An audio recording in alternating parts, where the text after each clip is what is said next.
Assalamualaikum warahmatullahi wabarakatuh. Perkenalkan, kami dari kelompok 7 yang beranggota Laili Fitrah Hanafiyah dan Dewi Manfaatus Sa'adah. Pada kesempatan kali ini, kami membawakan materi ilmu lughah tentang fonologi. Batasan dan kajian fonologi. Istilah fonologi berasal dari bahasa Yunani, yaitu pon sama dengan bunyi dan logos sama dengan ilmu. Secara harfiah, fonologi adalah ilmu bunyi.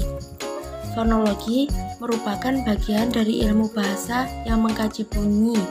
Objek kajian fonologi yang pertama yaitu bunyi bahasa, fon, yang disebut tata bunyi fonetik.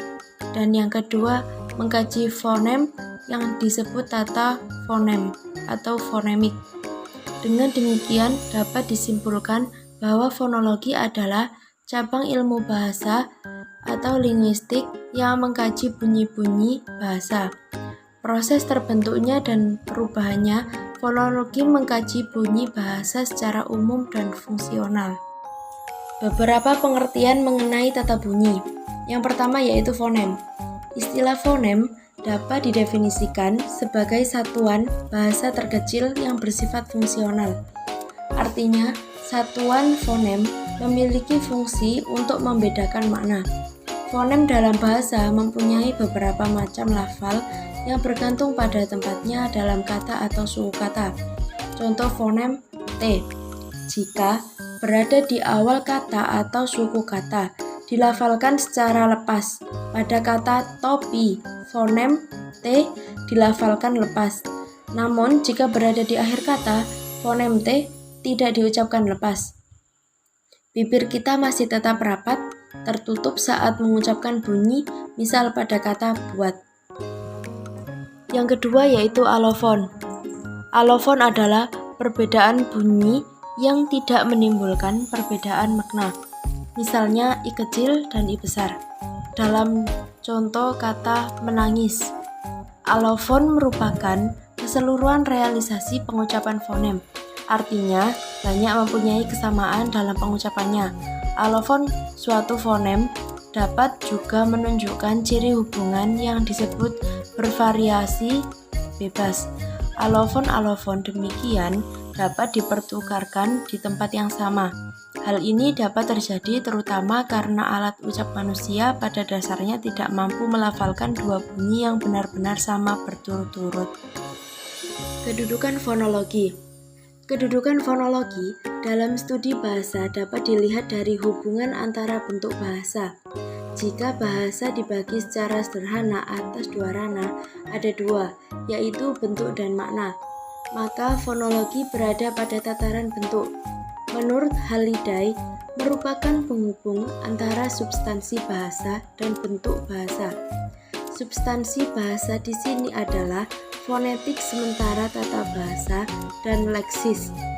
Halliday sendiri membagi bahasa atas 5 tataran yang terdiri atas 3 tataran utama, yaitu isi, bentuk, dan situasi ekstralinguistik, ditambah 2 tataran antra, yakni fonologi dan konteks. Gejala fonologi bahasa Indonesia. A. Penambahan fonem. Menambahkan fonem pada suatu kata pada umumnya berupa penambahan bunyi vokal. Penambahan ini dilakukan untuk kelancaran ucapan. B. Penghilangan fonem. Penghilangan fonem adalah hilangnya bunyi atau fonem pada awal, tengah, dan akhir suatu kata tanpa mengubah makna. Penghilangan ini biasanya berupa pemendekan kata. C. Perubahan fonem. Perubahan fonem adalah berubahnya bunyi atau fonem pada suatu kata agar kata menjadi terdengar dengan jelas atau untuk tujuan tertentu. D. Kontraksi. Kontraksi adalah gejala yang memperlihatkan adanya satu atau lebih fonem yang dihilangkan. Kadang-kadang ada perubahan atau penggantian fonem. E. Analogi. Analogi adalah pembentukan suatu kata baru berdasarkan suatu contoh yang sudah ada. Statement ini dikutip dari Keraf tahun 1987. F. Fonem suprasegmental. F. Fonem suprasegmental. Fonem vokal dan konsonan merupakan fonem segmental karena dapat diruas-ruas. Fonem tersebut biasanya terwujud bersama-sama dengan ciri suprasegmental seperti tekanan, jangka, dan nada. Di samping ketiga ciri itu, pada untayan terdengar pula ciri suprasegmental lain, yakni intonasi dan ritme. 1. Jangka, yaitu panjang pendeknya bunyi yang diucapkan. Tandanya titik. 2. Tekanan, yaitu penonjolan suatu kata dengan memperpanjangkan ucapan, meninggikan nada, dan memperbesar intensitas tenaga dalam pengucapan suatu kata tersebut. 3. Jeda atau sendi, yaitu ciri berhentinya pengucapan bunyi.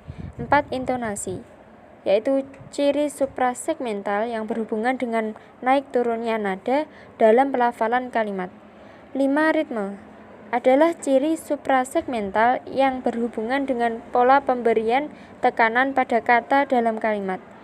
Pada tataran kata, tekanan, jangka, dan nada dalam bahasa Indonesia tidak membedakan makna. Namun, pelafalan kata yang menyimpang dalam hal tekanan dan nada akan terasa janggal.